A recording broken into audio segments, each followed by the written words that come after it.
सबको नमस्ते। मेरे चैनल पर फिर से आपका स्वागत है।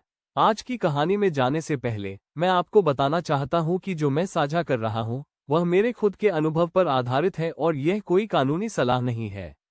अगर आप इसी तरह की स्थिति का सामना कर रहे हैं तो कृपया एक योग्य वकील से मार्गदर्शन लें। तो चलिए शुरू करते हैं।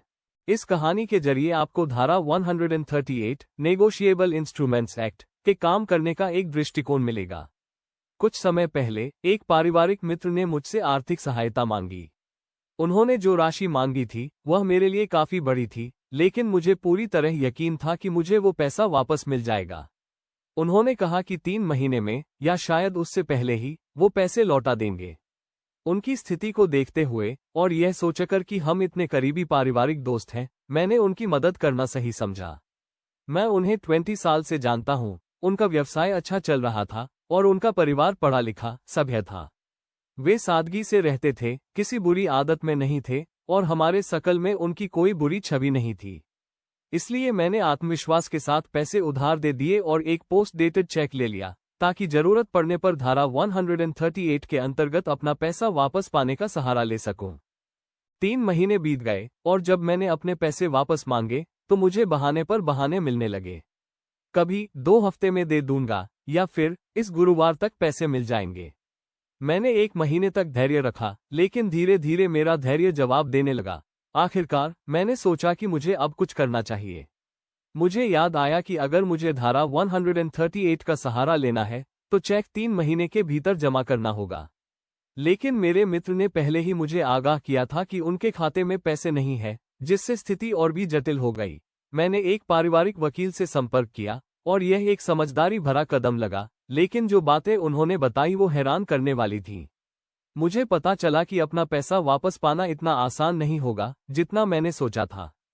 उन्होंने बताया कि केस फाइल करने के लिए मुझे अदालत में दावा की गई राशि का 10% एक गैर वापसी योग्य शुल्क के रूप में जमा करना होगा और इसके अलावा वकील की फीस अलग से देनी होगी।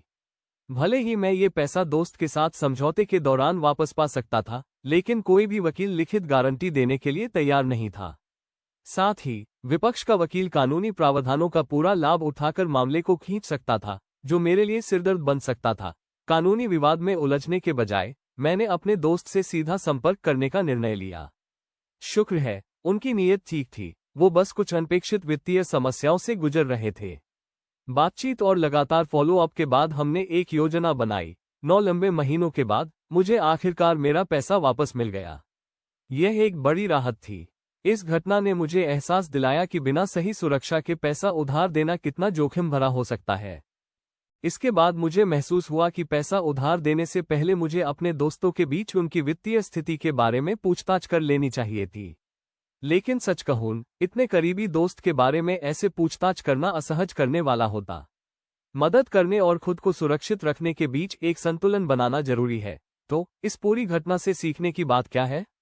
अगर आप किसी को पैसे उधार देने के बारे में सोच रहे हैं तो सतर्क रहें। खुद से पूछें, क्या मैं इसे कभी वापस न मिलने की स्थिति में भी ठीक रहूंगा? और किसी प्रकार की गारंटी जरूर लें, लेकिन वकील से सलाह लें ताकि किसी भी कानूनी खामी से बच सके। वीडियो देखने के लिए धन्यवाद। अगर आपको ये कहानी मददगार या आपकी अपनी स्थिति से मिलती जुलती लगी तो लाइक करें और अपनी कहानियां कमेंट्स में साझा करें। और ऐसे ही और कहानियों और टिप्स के लिए सब्सक्राइब करना न भूलें। अगली बार तक ध्यान रखें।